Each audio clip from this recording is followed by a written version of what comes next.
അർജുനായകിയെ കുരുതി കൊടുത്തതുകൊണ്ട് ആർക്കാണ് യഥാർത്ഥത്തിൽ ലാഭം? കുറേയധികം ആളുകൾ ലാഭം നേടുന്നുണ്ട്. അയാൾ അറസ്റ്റ് ചെയ്യപ്പെടുന്നതിന് ഏതാനും മണിക്കൂറുകൾക്ക് മുമ്പിൽ ഒരു ഫേസ്ബുക്ക് വീഡിയോ ആയിട്ടൊക്കെ രംഗത്ത് വന്നിട്ടുണ്ടായി. അതിൽ വല്ലാത്ത നിസ്സഹായസ്ഥയാണ് ഈ അർജുനായകി പ്രകടിപ്പിച്ചത്. കാരണം അയാൾ പറഞ്ഞത്, ഞാൻ ക്രിമിനലായി ജനിച്ച ഒരാളല്ല, എന്നെ ക്രിമിനലാക്കി വളർത്തിയതാണെന്നാണ് വളരെ വ്യക്തമായിട്ട് അതിൽ പറഞ്ഞിരിക്കുന്നത്. അർജുനായങ്കിയെ കുരുതി കൊടുത്തുകൊണ്ട് ആർക്കാണ് ലാഭം എന്ന് താങ്കൾ ചോദിക്കുമ്പം, അർജുനായങ്കിയെ പോലുള്ളവരെ മാത്രം മൂലധനമാക്കി രാഷ്ട്രീയ പ്രവർത്തനം നടത്തുന്ന നേതാക്കന്മാർക്ക് തന്നെയാണ് ലാഭം. അർജുനായങ്കി ഒരു മൂലധനമാണ്. എതിരാളിയെ തല്ലാനും കൊല്ലാനും വെട്ടാനും ഉപയോഗിക്കാവുന്ന ഒരായുധമായിട്ട് മാത്രം, ഒരു മനുഷ്യനായിട്ടല്ല അർജുനായങ്കിയെ കൊണ്ടുവന്നവർ.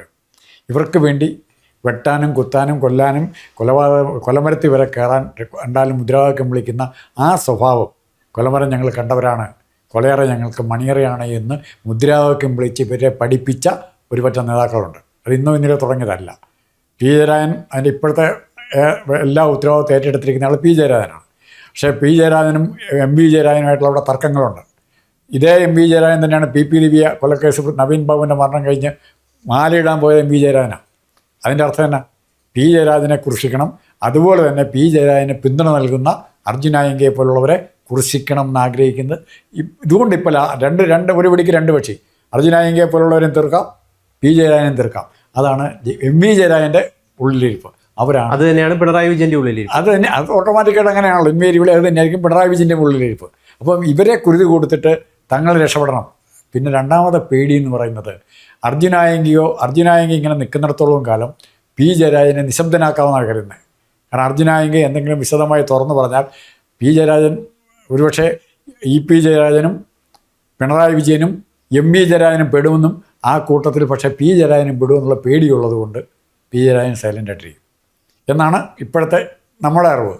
ഇനി മറിച്ച് അർജുനായങ്കി ചെയ്ത പ്രവൃത്തികൾ എന്താണെങ്കിലും, സ്വർണം പൊട്ടിക്കൽ ഉൾപ്പെടെയുള്ള പല പ്രവൃത്തികളും അർജുനായങ്കി എന്തുകൊണ്ട് സ്വർണം പൊട്ടിച്ച് പാർട്ടിക്ക് വേണ്ടി കാശുണ്ടാക്കേണ്ടി വന്നു? ഇന്നലെ അർജുനായങ്കിയുടെ അനിയൻ ക്രൗഡ് ഫണ്ടിങ്ങിനാണ് കേസ് നടത്താനുള്ള കാശ് ഉപയോഗിച്ചത്.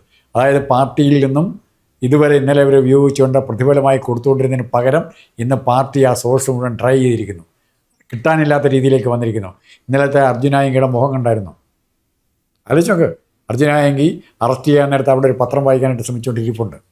നമ്മൾ കേട്ട അർജുനായങ്കി അല്ല, അത് തകർന്ന അർജുനായങ്കിയാണ്. ആ അർജുനായങ്കിയെ വെച്ച് വിലപേശാനാണ് ആര് തയ്യാറാകുന്നത്? എം വി ജയരാജൻ തയ്യാറാകുന്നത്. അങ്ങനെയാണെങ്കിൽ നവീൻ ബാബുവിൻ്റെ ഭാര്യ പി ദിവ്യയെ സപ്പോർട്ട് ചെയ്ത് ജയിലിൽ നിന്ന് ഇറങ്ങിയപ്പോൾ മുദ്രാവാക്യം അഭിവാദനം അർപ്പിക്കാൻ പോയ ആളാരാ? M V ജയരാജനാണ്. ആ എം വി ജയരാജൻ നാണമില്ലേ ആയെങ്കിൽ കുറ്റപ്പെടുത്താൻ? ജയരാജൻ്റെ ഉത്തരവാദിത്തമില്ലേ? ഇനി കമ്മ്യൂണിസ്റ്റ് പാർട്ടിയുടെ ചരിത്രം പറയുമ്പോൾ ജയരാജൻ പറഞ്ഞ അവിടെയുണ്ട് ഇഷ്ടംപോലെ ആൾക്കാർ, ഇടതുപക്ഷത്തിൻ്റെ നേതാക്കന്മാരുണ്ട്. കൊലപാതകം മറ്റുള്ളവരെ കൊന്ന് മുന്നോട്ട് പോയവർ എത്ര പേരുണ്ട്? എത്ര പേരുടെ പേര് പറയാം? എം വി രാഘവൻ്റെ പേര് ഒരു കാലത്തുണ്ടായിരുന്നു. എം വി രാജഗോപാൽ ഉണ്ടായിരുന്നു. രാജഗോപാലിൻ്റെ അളിയനാരാണ് കോടിയേരി ബാലകൃഷ്ണൻ. എത്ര പേരുടെ പേര് വേണം പറയാം. പക്ഷേ ഇതെല്ലാം ഇപ്പോൾ പി ജയരാജൻ്റെ പിടലയ്ക്ക് വെച്ചിട്ട് ഇവർക്ക് രക്ഷപ്പെടണം. പി ജയരാജനെ കൃഷിക്കാനുള്ള എളുപ്പ വഴിയായിട്ട് കണ്ടിരിക്കുന്നത് അർജുനായങ്കിയെ പോലുള്ള അദ്ദേഹത്തെ പിന്തുണയ്ക്കുന്ന കുറേ ആൾക്കാരെയാണ്. അതായത് പി ജയരാജനാണ് ക്രിമിനൽ സംഘത്തെ വളർത്തുന്നതെന്ന് പറയുന്ന നെറേറ്റീവ്. ആ നെറേറ്റീവ് അംഗീകരിക്കുകയല്ല. പക്ഷേ അദ്ദേഹമാണ് പാർട്ടി സെക്രട്ടറി എന്നുള്ള നിലയിൽ ഇത്തരം വിഭാഗങ്ങളെ പ്രൊട്ടക്ട് ചെയ്യാനുള്ള ബാധ്യത അങ്ങേർക്കൊന്നും. ഇപ്പോൾ കോട്ടയത്താണ് വാസവനായിരിക്കും, ഓരോ സ്ഥലത്തും പ്രധാനപ്പെട്ട നേതാക്കന്മാർക്ക്. അപ്പോൾ അതായത് ഇയാൾ ഗുണ്ടായുസം കൊണ്ട് ഇയാൾക്ക് എന്ത് നേട്ടം ഉണ്ടായെന്ന് പറയണം. പി ജയരാജൻ MLA ആകാൻ പറ്റിയോ? MP ആകാൻ പറ്റിയോ? ഒരു മന്ത്രിയാകാൻ പറ്റിയോ? ഇല്ല. ശോഭന ജോർജ് ഇരുന്ന ഖാദി ബോർഡിൻ്റെ ചെയർമാൻ ആകാനേ പറ്റുള്ളൂ ഈ പാർട്ടിയിൽ. ബാക്കിയുള്ളവർ ഏതെല്ലാം സ്ഥാനങ്ങളിലേക്ക് വന്നു. അത് ഇപ്പോൾ എം വി ഗോവിന്ദൻ്റെ ഭാര്യ ജയിച്ചിരുന്ന അവിടെ തളിപ്പുറം MLA അല്ലേ? ഇടതുപക്ഷം ഭരിക്കാൻ വന്നിരുന്ന വീണ ജോർജിന് പകരം ആരോഗ്യമന്ത്രിയല്ലേ?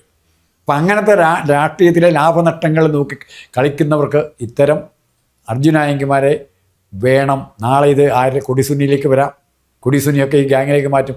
കാരണം ഇവരെ തള്ളിയിട്ട് പുതിയ ആൾക്കാരെ വെക്കുന്നതാണ് ലാഭമെന്ന് CPM തോന്നിയാൽ, CPMന് തോന്നിയാൽ, ഇവർ ബാധ്യതയാണെന്ന് തോന്നിയാൽ ഉറപ്പായിട്ടും അവരെയും തള്ളിപ്പറയും. കാരണം ചതിയും വഞ്ചനയും മനസാക്ഷിയില്ലായ്മയും മാത്രം മൂലധനമാക്കിയ ഒരു പറ്റം നേതാക്കന്മാരാണ് അവിടെയുള്ളത്. അല്ല പി ദിവ്യ എങ്ങനെ പിന്തുണയ്ക്കാൻ പറ്റും? ഞാനിപ്പോൾ ആയെങ്കിലും പി ദിവ്യയും കൂടെ ഒരുമിച്ചാണ് കാണുന്നത്. എങ്ങനെ പിന്തുണയ്ക്കാൻ പോയി? അത് ആലോചിച്ച് നോക്കണം. അപ്പോൾ നമ്മുടെ നീതി വ്യവസ്ഥയുടെ ദൗർബല്യങ്ങളെ ചൂഷണം ചെയ്യാൻ പറ്റുന്ന ഒരു സംഘടനാ സംവിധാനം, ശക്തമായ സംഘടനാ സംവിധാനം CPMനുണ്ട്. ഇപ്പോഴും പല ഉദ്യോഗസ്ഥന്മാരും പോലീസ് ഉദ്യോഗസ്ഥന്മാരിൽ കൂടെ ഇപ്പോഴും പലരും പ്രതീക്ഷിക്കുന്ന നാളെ വീണ്ടും വേണം, ഇന്നല്ല ഈ അടുത്ത ഇലക്ഷൻ കഴിയുമ്പോഴെങ്കിലും പിണറായി വിജയൻ്റെ പിന്തുണ റിയാസ് ഉൾപ്പെടെ ആരോ വേണേൽ മുഖ്യമന്ത്രിയാകാമെന്നും ആഭ്യന്തരമന്ത്രിയാകാമെന്നും കണക്ക് കൂട്ടി തന്നെയാണ് ഇവർ നിൽക്കുന്നത്. അല്ല, ഇതിൽ പി ജയരാജനെ കുറ്റപ്പെടുത്തുന്നതിൽ അർത്ഥമില്ല എന്നാണ് പറയാനുള്ളത്. ഇപ്പം പാണ്ഡ്യാല ഷാജിയെ പോലുള്ള അല്ലെങ്കിൽ മറ്റ് കുറേയധികം ആളുകളുണ്ടല്ലോ കമ്മ്യൂണിസ്റ്റ് പാർട്ടിയിൽ ഒരു കാലത്ത്. ഷാജിക്ക് അവിടുത്തെ ഓരോ മാൾത്തരിയെ കുറിച്ചും അറിയാം. അതെ, ഒരു കാലത്ത് കമ്മ്യൂണിസ്റ്റ് പാർട്ടിയെ നെഞ്ചോട് സ്വീകരിച്ച കുറേയധികം ആളുകളുടെ അഭിപ്രായം എന്ന് പറയുന്നത് പിണറായി വിജയൻ എന്ന് പാർട്ടി സെക്രട്ടറി ആയിട്ട് വന്നോ ചടയം ഗോവിന്ദന് ശേഷം, പിന്നീട് അദ്ദേഹം വലിയ വർഷമാണ് പാർട്ടി സെക്രട്ടറി ആയിട്ട് വന്നു, അന്ന് ആരംഭിച്ചതാണ് യഥാർത്ഥത്തിൽ കേരളത്തിലെ അക്രമ രാഷ്ട്രീയം അല്ലെങ്കിൽ കേരളത്തിലെ സാംസ്കാരിക അധപ്പതനം ആരംഭിച്ചത് പിണറായി വിജയൻ CPMന്റെ പാർട്ടി സെക്രട്ടറി ആയിട്ട് വന്നതിന് ശേഷമാണെന്ന് അഭിപ്രായം പങ്കുവെക്കുന്നവരുണ്ട്. അതായത് ഈ ഒരു കൊലപാതക രാഷ്ട്രീയം അല്ലെങ്കിൽ ഈ അക്രമ രാഷ്ട്രീയമുണ്ട്, ഇത് യഥാർത്ഥത്തിൽ ആരംഭിച്ചതിൻ്റെ മുഖ്യ കാരണക്കാരെന്ന് പറയുന്നത് പിണറായി വിജയനിൽ നിക്ഷിപ്തമാണ് അതിൻ്റെ ഉത്തരവാദിത്തം മുഴുവൻ. അങ്ങനെ നമുക്ക് മനസ്സിലാക്കി. അതൊരു വരെ ശരിയാണ്. കാരണം എന്താണെന്ന് പറഞ്ഞാൽ പിണറായി വിജയന് ബൗദ്ധികമായ ഒരു ലീഡർഷിപ്പ് കൊടുക്കാനുള്ള കപ്പാസിറ്റി ഇല്ല, സംഘടനാപരമായ ലീഡർഷിപ്പ് കൊടുക്കാനുള്ള കപ്പാസിറ്റി. അപ്പം ഇവിടെ വെറും സാധാ തൊഴിലാളികളാണ്, ദിനേശ് പീഡി തൊഴിലാളികൾ, അങ്ങനെയുള്ള തൊഴിലാളി വർഗത്തിൽപ്പെട്ടവരാണ്. അപ്പോൾ പിണറായി വിജയൻ ഈ അണികളെ നിലനിർത്തണമെങ്കിൽ ഒറ്റ മാർഗ്ഗം ഉണ്ടായിരുന്നുള്ളൂ, എന്താ? കൈക്കരുത്ത്, മെയ്ക്കരുത്ത്. ആ കൈക്കരുത്തുകൾ തമ്മിലുള്ള ഏറ്റുമുട്ടൽ കണ്ണൂർ രാഷ്ട്രീയം കണ്ടതാണ്. കോൺഗ്രസിന് വേണ്ടി കെ സുധാകരനും, ഇപ്പുറത്ത് CPMന് വേണ്ടി ഇങ്ങേരും പിണറായി വിജയനും. പക്ഷേ അത് കഴിഞ്ഞ് പിണറായി വിജയൻ അക്കാലത്ത് ഇവരുടെയൊക്കെ സഹായം വേണം. EP ജയരാജൻ്റെ സഹായം വേണം, MV ജയരാജൻ്റെ സഹായം വേണം, ഈ P ജയരാജൻ്റെ സഹായം വേണം. അത് കഴിഞ്ഞിട്ട് ഇങ്ങനെ വളർന്നു കഴിഞ്ഞപ്പോഴേക്കും ഇവരെ ഓരോരുത്തരെയും EP ജയരാജനെയൊക്കെ കുറേശ്ശെ MV ജയരാജനെ പോലും ആക്കി നിർത്തിയില്ലേ. പൊളിറ്റിക്കൽ സെക്രട്ടറി ആയിരുന്നു, ഇവിടെ കണ്ണൂർ ജില്ലാ സെക്രട്ടറി ആക്കി ഒന്നുമല്ലാത്ത രീതിയിലേക്ക് MV ജയരാജനെ കൊണ്ടുവന്നു. MV ജയരാജനും പിണറായി വിജയനും ഇപ്പോൾ മനസ്സ് തൊട്ട് MV ജയരാജനോട് ചോദിക്കുക പിണറായി വിജയൻ ആരാന്ന് ചോദിച്ചാൽ ചതി എന്നുള്ള വാക്കായിരിക്കും MV ജയരാജൻ പറയാൻ പോകുന്നത്. കാരണം അവർക്കൊക്കെ അറിയാം. പക്ഷേ എതിർക്കാൻ തൽക്കാലം പറ്റാത്തതുകൊണ്ട് മാത്രം ഉണ്ടാകും നിൽക്കുക. നാളെ P ജയരാജൻ്റെ കൂടെ ഇവരെല്ലാം കാണുമെന്ന് തന്നെ ഞാൻ വിചാരിക്കുന്നത്. കാരണം ചതിയുടെ ആശാനായിട്ട് ആരും മാസ്റ്റർ ബിരുദം എടുത്തു, റിയാസ് മറ്റേ PhD എടുത്തു എന്ന് പറഞ്ഞാൽ ചതിയുടെ മാസ്റ്റർ ബിരുദം ഒറിജിനലായിട്ട് എടുത്തയാളാണ്. ഇവിടെയൊക്കെ കുരുതി കൊടുക്കപ്പെടുന്നത് ആരാണെന്ന് ചോദിച്ചു കഴിഞ്ഞാൽ സാധാരണപ്പെട്ടിട്ടുള്ള അണികളാണ്. ആയങ്കിയെ പോലുള്ളവർ, ആയങ്കിയെ പോലുള്ള സ്വന്തം ജീവൻ പാർട്ടിക്ക് വേണ്ടി കൊടുക്കാൻ തയ്യാറായി. ചോര എന്ന് പറയുന്നത്, ചുമരക്കൊണ്ടിയുള്ള ചോര എന്ന് പറയുന്നത് എൻ്റെ നെഞ്ചിലെ ചോരയായിട്ട് ഐഡൻറ്റിഫൈ ചെയ്ത് പ്രവർത്തിച്ചവരുണ്ട്, ഒന്നാണ് എന്ന് കരുതിയവരുണ്ട്. അവരാണ് ആ അരിവാൾ ഇവരുടെ കഴുത്തിലാണ് വെട്ടുന്നതെന്ന് ഇപ്പോഴാണ് ഇവരറിയുന്നത്. അരിവാൾ ആയങ്കിയുടെ കഴുത്ത് വെട്ടാൻ അവർ. അതായത് അർജുൻ ആയങ്കിയൊക്കെ ഒരു പക്ഷേ ഇപ്പം ജയിലിലിരുന്ന് തിരിച്ചറിയുന്ന, ഞാൻ അദ്ദേഹത്തിൻ്റെ അവസ്ഥയിൽ, അദ്ദേഹത്തിൻ്റെ നിസ്സഹായ അവസ്ഥയിൽ അദ്ദേഹം പറയുന്നൊരു കാര്യമുണ്ട്. ഞാൻ 2023 ശേഷം എല്ലാ പരിപാടികളും ഒഴിവാക്കി, എനിക്കൊരു കുടുംബമുണ്ടായി, ഒരു മകളുണ്ടായി. അപ്പം അതിനൊക്കെ ശേഷം എല്ലാം ഒഴിവാക്കിക്കൊണ്ട് നല്ലൊരു ജീവിതം നയിക്കാമെന്ന് തീരുമാനിച്ച ഒരാളാണ്. 2023 ശേഷം ഒരു തരത്തിലുള്ള ക്രിമിനൽ പരിപാടികൾക്കും പോകുന്നില്ല, കാരണം എനിക്ക് കുടുംബമുണ്ട്, ആ രീതിയിൽ ജീവിക്കാമെന്ന് വിചാരിച്ച ഒരാളാണ്. പക്ഷെ സമ്മതിക്കില്ല, ചിലർ സമ്മതിക്കില്ല എന്ന് അദ്ദേഹം അതിൽ വിലപിക്കുന്നുണ്ട്. അതൊരു നിസ്സഹായാവസ്ഥയാണ്. അതായത് ഒരു കാലത്ത് once a criminal always a criminal എന്ന് പറയുന്ന ഒരു മുദ്ര കുത്തപ്പെടലുണ്ടല്ലോ, അത് യഥാർത്ഥത്തിൽ അർജുൻ ആയങ്കിയോട് ചെയ്യുന്നുണ്ടെങ്കിൽ അത് ശരിക്കും പറഞ്ഞു കഴിഞ്ഞാൽ അപരാധമാണ്.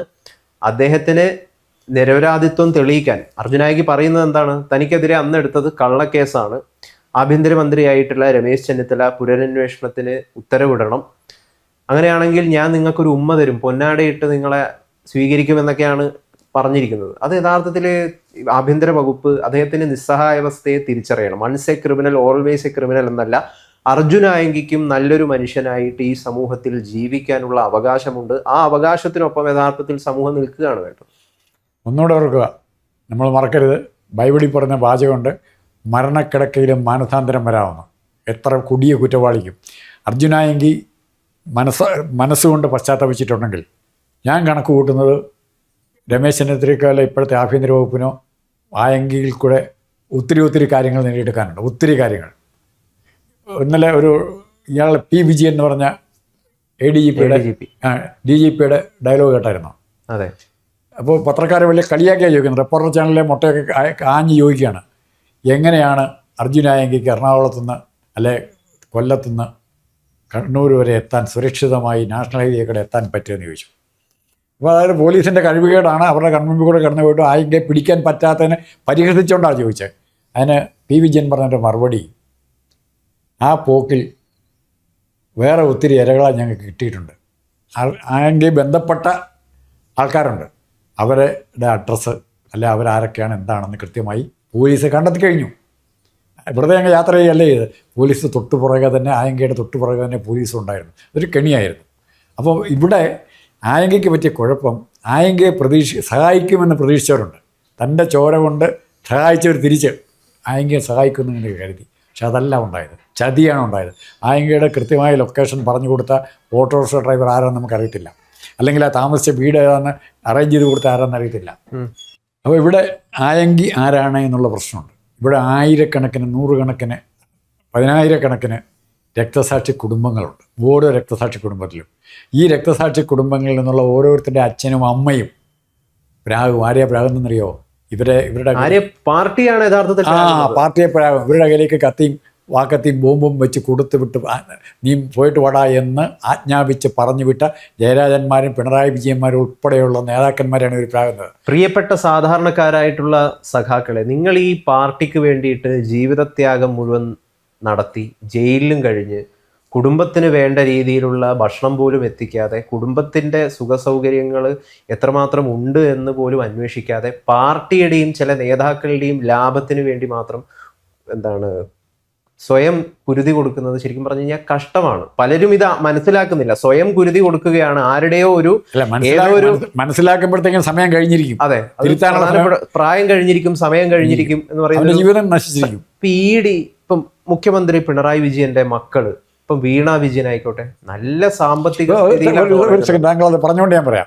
വീണ വിജയന് അവിടെ ഈ പ്രശ്നം ഉണ്ടാകുന്ന സമയത്ത് അർജുനായെങ്കിൽ ഉണ്ടായിരുന്നെങ്കിൽ അദ്ദേഹം ഇടപെടുകയും അദ്ദേഹം ഇന്ന് ഒന്നാം പ്രതിയായിട്ട് മാറുകയും ചെയ്യുമായിരുന്നു. അത്രയ്ക്ക് കമ്മിറ്റഡായി അങ്ങനെ പാർട്ടിയുടെ പ്രവർത്തനങ്ങളോട് അത്രമാത്രം സഹകരിച്ച് പ്രവർത്തിക്കുന്ന ആളായിരുന്നു ആയെങ്കിൽ. അപ്പോൾ ആയെങ്കിയെ ബലി കൊടുക്കാതിരിക്കാൻ, അല്ലെങ്കിൽ അതിനുള്ള മാർഗം നോക്കണം. വക്കീലന്മാരെ, ഏറ്റവും കൂടിയ വക്കീലന്മാരെ ഏർപ്പാട് ചെയ്യണം. ഒന്നും പാർട്ടി ചെയ്യുന്നില്ല. പാർട്ടി തള്ളിപ്പറയരുത്. പച്ചയ്ക്ക് നിന്നെ ആര് വേണേ എന്ത് വേണേ ചെയ്തു എന്ന് പറഞ്ഞ് ഇട്ടുകൊടുക്കുകയാണ് ചെയ്യുന്നത്. ഇറച്ചിക്കഷ്ണം പട്ടിയുടെ മുമ്പിലേക്ക് ഇട്ടുകൊടുക്കുകയാണ് എം വി ജയരാജനും പിണറായി വിജയനും ഒക്കെ ചെയ്തിരിക്കുന്നത്. അതെങ്കിൽ ആര്?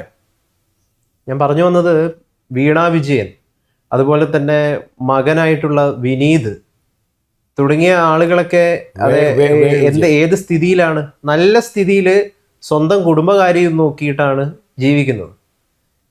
സാധാരണപ്പെട്ടിട്ടുള്ള പാർട്ടിക്കാരോ ED ഉദ്യോഗം, വീണയ്ക്ക് വേണ്ടിയിട്ട് നാണമില്ല ഇവർക്ക്. വീണയ്ക്ക് വേണ്ടിയിട്ട് ED ഉദ്യോഗസ്ഥരുടെ വണ്ടി അടിച്ചു പൊട്ടിക്കുക. 18 ചെറുപ്പക്കാർ 67 ദിവസത്തോളം ജയിലിൽ കിടന്നു, ജാമ്യം കിടാതെ. ഇത് ചെയ്യുന്നതാരാ? പാവപ്പെട്ടിട്ടുള്ള സാധാരണക്കാർ. ഏതെങ്കിലും ഒരു നേതാവിന്റെ മക്കളല്ല. ഈ നേതാവിന്റെ മക്കൾക്കൊന്നും പാർട്ടിയായിട്ടൊരു ബന്ധവുമില്ല, പലർക്കും പാർട്ടിയോട് താല്പര്യമില്ല, പ്രത്യയശാസ്ത്രം എന്താണെന്ന് അറിയില്ല.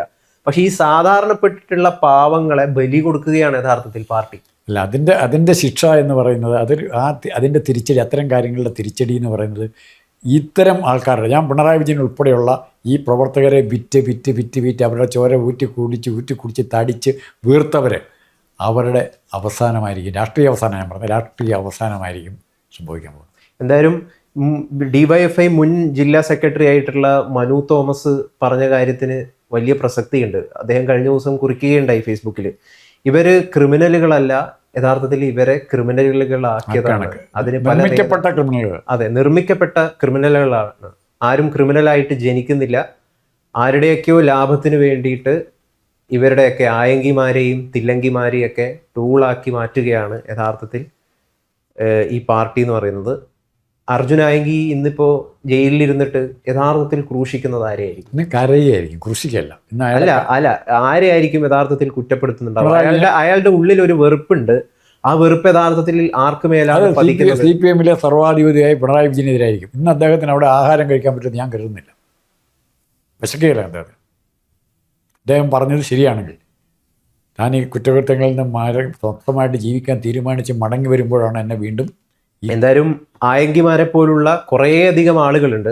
ഇവരൊക്കെ ഒന്ന് തുനിഞ്ഞിറങ്ങി കഴിഞ്ഞ് കഴിഞ്ഞാൽ പാർട്ടി മനസ്സിലാക്കേണ്ട ഒരു കാര്യമാണ്, ഇത്തരപ്പെട്ടിട്ടുള്ള പാവങ്ങൾക്ക് പിന്തുണ പലപ്പോഴും അവരെ ബലി കൊടുക്കുമ്പം പാർട്ടി മനസ്സിലാക്കേണ്ട ഒരു കാര്യമാണ്, അർജുൻ ആയങ്കിമാരെ പോലുള്ള കുറേയധികം ആളുകളുണ്ട്.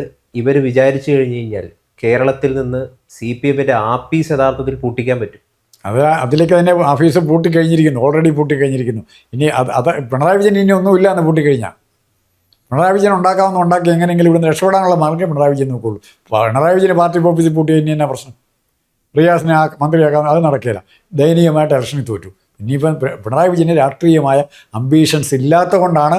ഏതായാലും ഞാൻ അർജുൻ ആയങ്കിക്കൊപ്പമാണ്, അയാളുടെ നിസ്സഹായതയ്ക്കൊപ്പമാണ്. അയാൾ ചെയ്തത് തെറ്റാണെങ്കിൽ ആ നിരപരാധിത്വം തെളിയിക്കാനുള്ള തെറ്റാണെങ്കിൽ അയാൾ ചെയ്തത് എന്താണ്, അയാളെ കള്ളക്കേസിൽ കുടുക്കിയതാണെങ്കിൽ അയാളുടെ നിരപരാധിത്വം തെളിയിക്കാനുള്ള എല്ലാ അവകാശവും ഉണ്ട്. അത് യഥാർത്ഥത്തിൽ ആഭ്യന്തര വകുപ്പ് പരിശോധിക്കേണ്ടതാണ്. Once a criminal always a criminal എന്ന് പറയുന്ന ഒരു മുദ്ര കുത്തപ്പെടൽ ഒരിക്കലും അംഗീകരിക്കപ്പെടാൻ പറ്റാത്തൊരു കാര്യം.